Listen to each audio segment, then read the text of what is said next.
I don't have an introduction. My name is Deeksha. That's all you need to know for now, and I'm going to go straight into the next slide.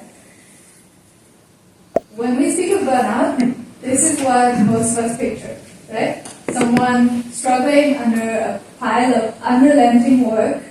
It just keeps coming at them. They try to keep up. What happens as a result? Eventually, they get emotionally drained, severely fatigued. They start to lose their connection with their work. They lose their motivation, and they become disengaged at work. And even scarier, there's a decline in how they perceive their own confidence, and eventually their productivity drops. Okay, but we can have the same result of burnout without the same picture. What else could it look like?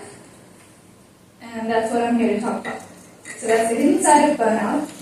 I'm going to take you through a few scenarios of what else it could look like. And I invite you to see if you can relate to those situations or you've heard similar stories. This is Rose. She's an employee in a data entry role. All she does every day is entering data from paper into a system. It's the same kind of work. She's really bored and she craves variety in her tasks.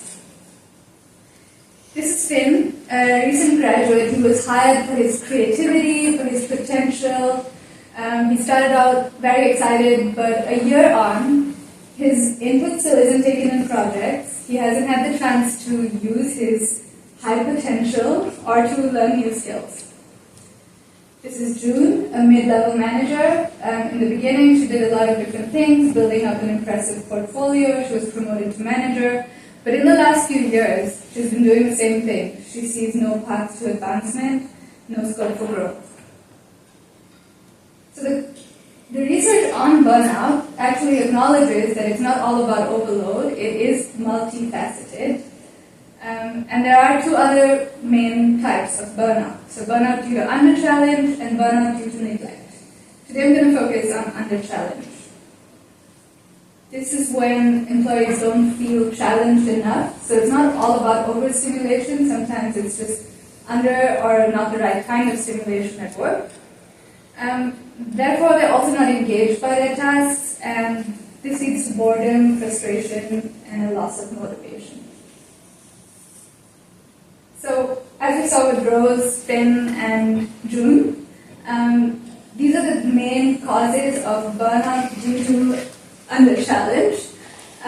It could be monotonous tasks, it could be an insufficient use of your skills, you feel like you're not valued enough, and a lack of advancement and growth. In addition, there is also a cause related to impact. You don't see the impact of the work that you're doing, and you don't see how it relates to a bigger purpose, or maybe even to the mission of your organization. So what can we do about it? We're already doing a lot, whether it's organizational design, how we shape the jobs to include a bit of variety in them, or a lot of different L&D initiatives, whether it's formal training or on-the-job opportunities, or even job rotations to get out of doing routine work and maybe try some other kind of routine work.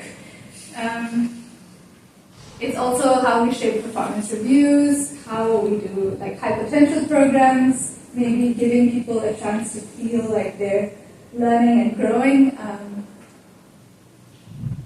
as well as, especially for mid to senior level onwards, having clear career paths and leveling frameworks so that they know that there is a path to advance.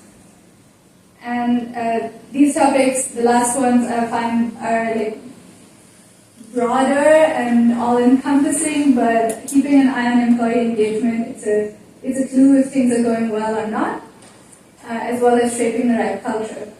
And across all of this, I think training managers is, of course, the key to success. Leadership development ensures that people are able to implement these on the ground. In summary, burnout due to under-challenge, because it's not so well researched, it's an area for us to look into more, to do more research, but also to show our impact as people in the L&D talent management field, to prove our relevance, especially to senior leadership, as is a common theme. And basically, I want to leave you with the idea that focusing on employee well-being is not at odds with high-performance culture. In doing so, we are actually building a high-performance culture, just one that's sustainable.